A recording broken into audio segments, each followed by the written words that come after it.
Okay, made the decision now that given that the traffic's really bad with a road closure and diversions and stuff in the mornings, I've decided to go back and start looking after my flipping orchids. Boy, have they been neglected. On the grounds that there's not so much to take over to the new place now. There's certain things are booked for certain days, like the shredding company are coming to pick up all of that stuff on Monday, but I haven't got a time, so I'm going to have to be here most of the day. If they come nice and early in the day, then the rest of the day's free, obviously. But the two cats have immediately adopted the new bed, so they're both up there on the bed in the spare room, well, the only bed at the moment, which means I can take all the, the duvet cover off my double bed and everything. I was leaving that on the floor for Mojo so that he felt at home. But if they've adopted the new bed, then I can get all the bedding over today while it's dry, because it was raining yesterday afternoon. I decided not to bother with anything. So, yeah, there will be one trip over today. I've packed up the two sound systems, the computer one and the one that goes with the DVD player. You know, that's 5 speakers and a subwoofer and about 8 miles of wiring, it seems. So those can go over now, and various other things. There's a few boxes up in the bedroom still to go. There's a few things in that spare room that I want to keep, like the spare heater for the greenhouse. You know, the old grey and white one that I had before I got this one down here. So that's to go. So there's some things to go over. There's a carload to go over, so it's worth taking a trip over today. But this morning I'm doing orchids. It's just Derek's orchids. That's the small pots, separate set. I keep them separate because they don't need much water at all, because they're hardly growing and they've hardly got any roots, so they don't get done. But 12 days is pushing it, isn't it? 12 days since they saw any water, and it was 9 days since the holy clay pots had any water. So there's been a bit of neglect going on. So I'm catching up today. Holy clay pots, Derek's pots and mounts today, and then tomorrow morning it'll be all the other pots, and that catches me up then. So that'll be good.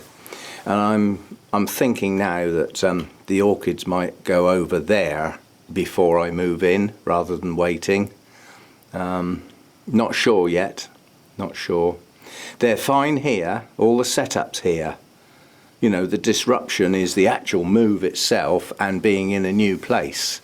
So they're actually better off being here longer. You know, as long as I can get to them, which I can, then they're better off staying here for as long as possible. But they will get moved. I want them, I want to be fully moved in at the new place before Christmas, and the orchids need to be part of that, so they will go, but they're not going in the immediate future, let's put it that way. It's just dawned on me, it's the 8th today, I believe. We're supposed to be doing everything in bloom on the 8th. Okay, let's do everything in bloom on the 8th. There isn't a lot, so and then we'll get to the one that I picked the camera up to actually film, but we just will do the others as well. The big Vanda is still going strong. This is showing no signs of going over. It dropped to bloom about 10 days ago, and it must have been knocked, because obviously the blooms aren't fading. They're all still hanging in there nicely, and these are very, very attractive and very, very large.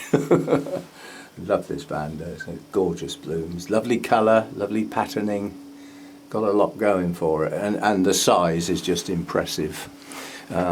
Nothing over here, nothing down there, nothing in there. This is going to go quick, isn't it? Nothing up there, nothing up there, nothing over there. Nothing. Well, we've got my Cernua, but we did actually look at that yesterday, and it's still not fully open. The new growths and the buds will push on now. They've actually had some water. We've got buds to come in here. There is stuff to come, but not yet. And yeah, we've got the zygo with the wishy-washy blooms. But the two spikes are still doing well. I think they might be going to go soon. This bloom here looks like it might be possibly starting to go. And then we've got the lovely confidence, even though it's probably not a registered name. Somebody said this is Wilsonara tiger tail, and I looked it up, and it's a spot-on match. For once, there was no argument. Yep, I'll have some of that, but I don't think it's a registered name. But nonetheless, those blooms are absolutely gorgeous. Absolutely gorgeous. So that's that. We got the Tolumnia. I do know what that is as well. Jarrac Firm Hickory. Small blooms for a Tolumnia, but lovely colouring. Lovely yellow on red. Yeah. So these are almost impossible to get to focus because they're so small. Let's see if I can get this trick to work. Something like that. Maybe. So that's that. The Wildcat Bobcat is now open almost to the top. So to look at this spike, we start up here, and then we come down a ball patch, and then we start getting to the branched spikes and clusters. I think nearly all of those blooms are open now, so that needs to come down where we can see it. That will come down here in a minute. Not yet. So it's not their turn to be messed about with. I'm in the middle of doing the mounts, and still think it's Shelob Tolkien?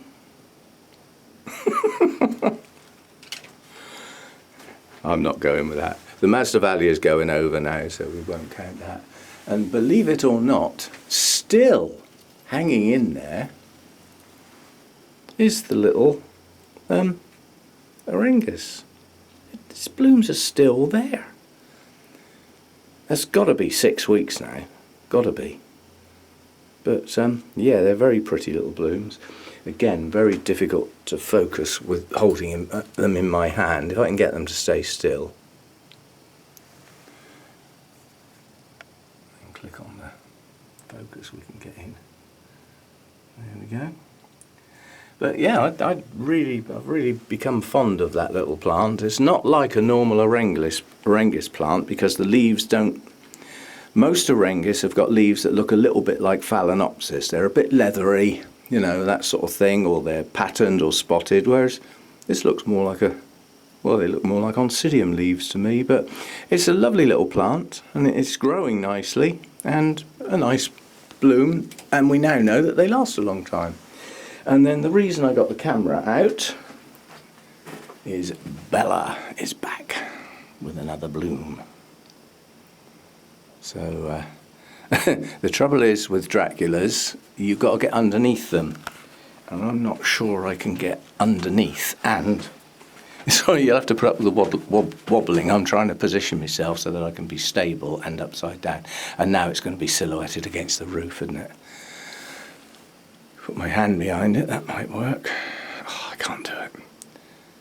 Just can't do it. It's just going to be a silhouette. I can at least focus on the flipping thing. But so I'm moving the camera to see if I can get the sort of angle where you can at least see the patterning. Anyway, these are large blooms as well. They're nice big blooms. Oh! I shouldn't be barching my back like that, I really shouldn't. So yeah, a little update on what's going on, things to come, and everything in bloom on the 8th squashed in there as well, because there wasn't a lot anyway. So, but I must admit that Wildcat Bobcat is putting on quite a show here. You know, if I get the plant down so that I can get back a bit and you can actually see the whole spike, it is quite impressive.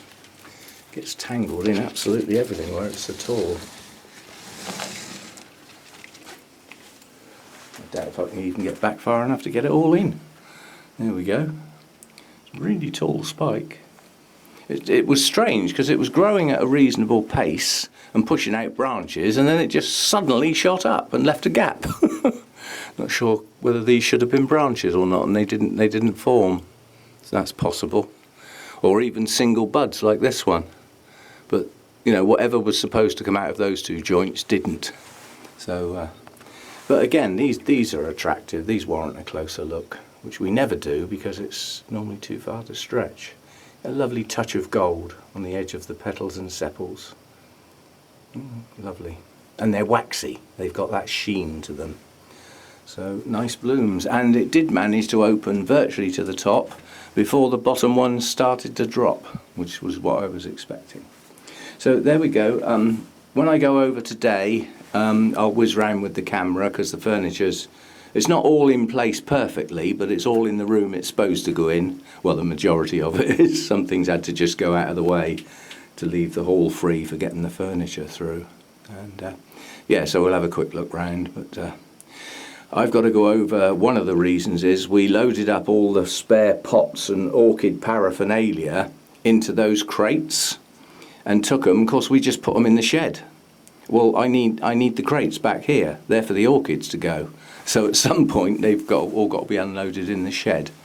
And I need some shelves in the shed, and it was quite amusing. I was looking in the spare bedroom, because I'm in there now, at the electrical stuff that needs to go over. There's things like my grow lights, there's some bonsai tools, there's one of the old mini foggers that I want to keep as a spare, you know. And it suddenly dawned on me, they're all on a set of shelves. I could take the shelves over. Then I've got some shelves in the shed. Yay! Saves buying some. Yeah, so yeah, there's some stuff to go over today, but it'll probably be only one car load, and it'll be loaded up in bits and bobs until I've actually got a car load, and then I need to get over there and back before the school run starts and all the traffic jams up again. It's that time of year, unfortunately. So right, I'll see you later. Thanks for dropping by.